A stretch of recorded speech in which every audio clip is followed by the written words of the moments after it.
Leo, welcome back. This is Crow Indigo Intuitive Tarot, and this is your weekly read. This is for Leo placement, Sun, Moon, and Rising. Still working on my setup, but this is what we have this week, so let's see what we have for you.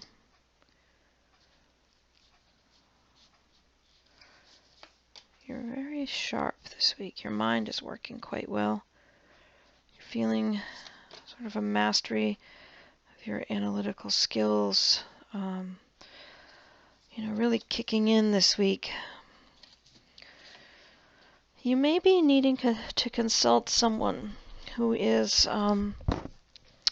more experienced than yourself in your area of work or some other aspect of life. You need a professional's advice. You need to work with that person to advance now. And there's a change that's coming, a necessary end. Some people get really worried when they see the Death card. It's not a bad card. It simply means that something is ending so that something new can begin. It's a necessary ending, and it's one that perhaps has been resisted. That's often the message of the Death card, that there's something needs to come to an end for new things to begin, for a new phase of life to come forward. And it's not always an easy thing to accept, but with the changes mentioned, sort of signaled by the Death card, there's one of two things that could happen. Either we accept the change and we embrace it and we move forward, or we delay the change and we fight it and we try to rail against it, and it happens anyway, but in a much less comfortable way. So just, always free will here, always a choice, but that card does indicate to me that something is ending. It needs to end, and you need to embrace the change and let it go. The Queen of Swords energy is fantastic energy for being strong, for being really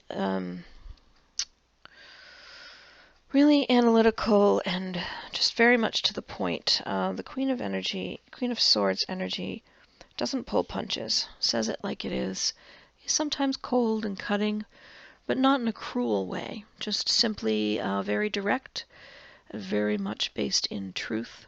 And this is like the friend who tells you what you need to hear, even if it's uncomfortable to hear. It's motivated.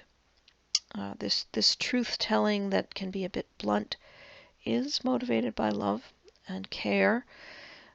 So if you find yourself in that role, it can be a little harsh for people to take in, but this is not an unloving energy. This Queen of Swords energy is just very honest, and sometimes we all need to hear, something honest from a friend or a lover. The Eight of Pentacles speaks to skills you have developed, have practiced, honed your skills. You're producing quality results consistently now. You're having a little more confidence in your ability to do the work that's set before you, because you know you have the skills to accomplish this. So what are we seeing overall for your week?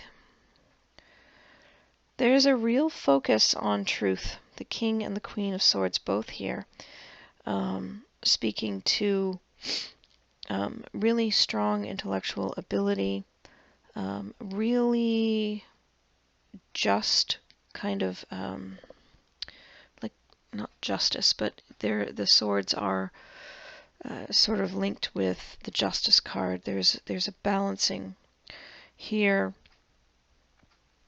where truth prevails, where it is all well and good to feel emotion, but at the end of the day, head wins over heart, and you are very pragmatic, very practical. There could be a couple here, but I don't sense that so much. It seems more to me that these are the masculine and feminine sides of the self.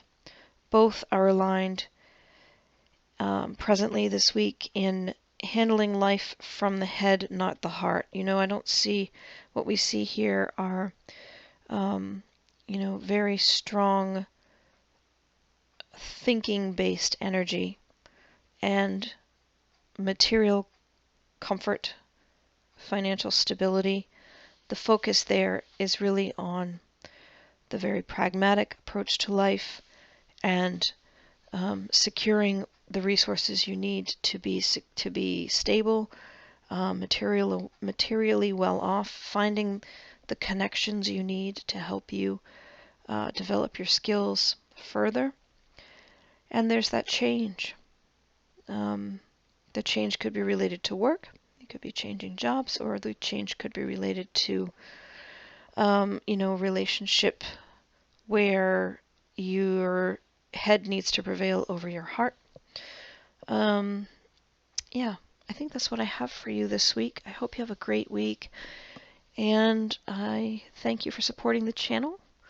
Thank you for the likes, shares, and subscribes. Always appreciate your comments, and if you haven't subscribed, please consider doing so. Blessings.